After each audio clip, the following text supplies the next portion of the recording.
इस वक्त बॉलीवुड में ड्रग मामले को लेकर एक के बाद एक हर दिन नए खुलासे होते जा रहे हैं। बड़ी अभिनेत्रियां तो फंस ही चुकी हैं, ये आपको भी पता है। तो क्या अगली बारी करण जौहर की होने वाली है? ऐसा हम क्यों कह रहे हैं ये समझिए। ऐसा हम इसलिए कह रहे हैं क्योंकि करण जौहर के घर पर जो पार्टी हुई थी उस पार्टी की फॉरेंसिक जांच हुई है, उस पार्टी के वीडियो की फॉरेंसिक जांच हुई है। ये करण जौहर के बर्थडे पर साल 2019 में ये पार्टी आयोजित की गई थी और अब इस पार्टी में जो लोग मौजूद थे हो सकता है उनसे पूछताछ हो, क्योंकि फॉरेंसिक रिपोर्ट कहती है कि ये वीडियो सही है। इस वीडियो में कोई एडिटिंग नहीं हुई है, इस वीडियो में कोई छेड़छाड़ नहीं की गई है और वीडियो में दिख रहे सितारे जो नजर आ रहे हैं वो भी असली है। फॉरेंसिक रिपोर्ट ये दावा करती है। लिहाजा अब क्या है, यहां से करण जौहर की मुश्किलें बढ़ने वाली हैं। हालांकि करण जौहर ने अपने ट्विटर अकाउंट पर और इंस्टा पर एक सफाई पेश की थी। ये आप सबने सुना होगा कि ऐसी खबरें पड़ी होंगी। उस सफाई में करण जौहर ने बार बार ये कहा था और उन्होंने एक दो बार रिपीट भी की थी उन लाइनों को, जिसमें वो दावा कर रहे थे कि कोई ड्रग पार्टी नहीं हुई। पार्टी हुई थी लेकिन कोई ड्रग पार्टी नहीं हुई थी, किसी ने ड्रग नहीं लिया था। ये दावा करण जौहर की तरफ से किया जाता रहा है। तो अब क्या है कि एनसीबी के अधिकारियों की एक बैठक हुई है।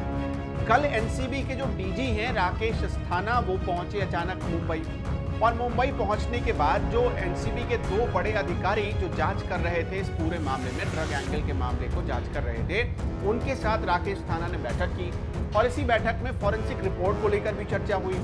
फॉरेंसिक रिपोर्ट के आधार पर अब एनसीबी इस दुविधा में है कि क्या करण जौहर को भी समन भेजा जाए या करण जौहर के साथ साथ उस पार्टी में मौजूद तमाम एक्टर और एक्ट्रेस को समन भेजा जाए।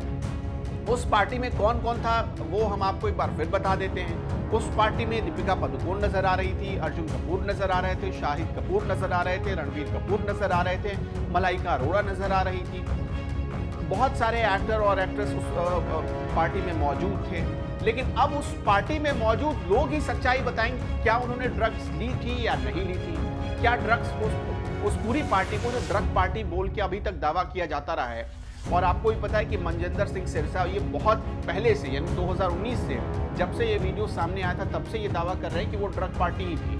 तो ये जो दावे हो रहे हैं उन दावों में कितनी सच्चाई है ये जांच के बाद ही पता चलेगा, एनसीबी की जांच के बाद पता चलेगा। और देखिए उस पार्टी में मौजूद दीपिका पादुकोण इस वक्त एनसीबी के रडार पर हैं। दीपिका पादुकोण का फोन किसके पास है, तो एनसीबी के पास है। उस फोन के आधार पर उस फोन से डेटा रिट्रीव करके एनसीबी अभी दीपिका पादुकोण को एक बार फिर बुला सकती है, ऐसा भी लगातार सोर्स बता रहे हैं। तो इसका मतलब ये कि उस पार्टी का राज खुलना तय है। अयान मुखर्जी भी उस पार्टी में थे, ये भी आपको बता दें। वैसे जो करण जौहर के बहुत खास और करीबी माने जाते हैं, जो धर्मा प्रोडक्शन के असिस्टेंट डायरेक्टर हैं, वो तो पहले से ही रडार पर हैं, उनसे तो पूछताछ हो ही रही है। इसके अलावा अनुभव चोपड़ा का मैं नाम ले रहा हूँ, उनसे तो अनुभव चोपड़ा से पूछताछ हो ही चुकी है। इसके अलावा एक और बड़े डायरेक्टर से जो कि पुलिस हिरासत में है, उनसे लगातार पूछताछ हो रही है और कहा यही जा रहा है कि उसी बड़े डायरेक्टर के हवाले से जो खुलासे हो रहे हैं वो करण जौहर की मुश्किल और बढ़ा रहे हैं। हालांकि उस डायरेक्टर से कोई नाता नहीं है, करण जौहर ने शनिवार को ट्वीट करके अपनी सफाई में बता दिया था। लेकिन अब क्या यहाँ से करण जौहर भी फंस जाएंगे?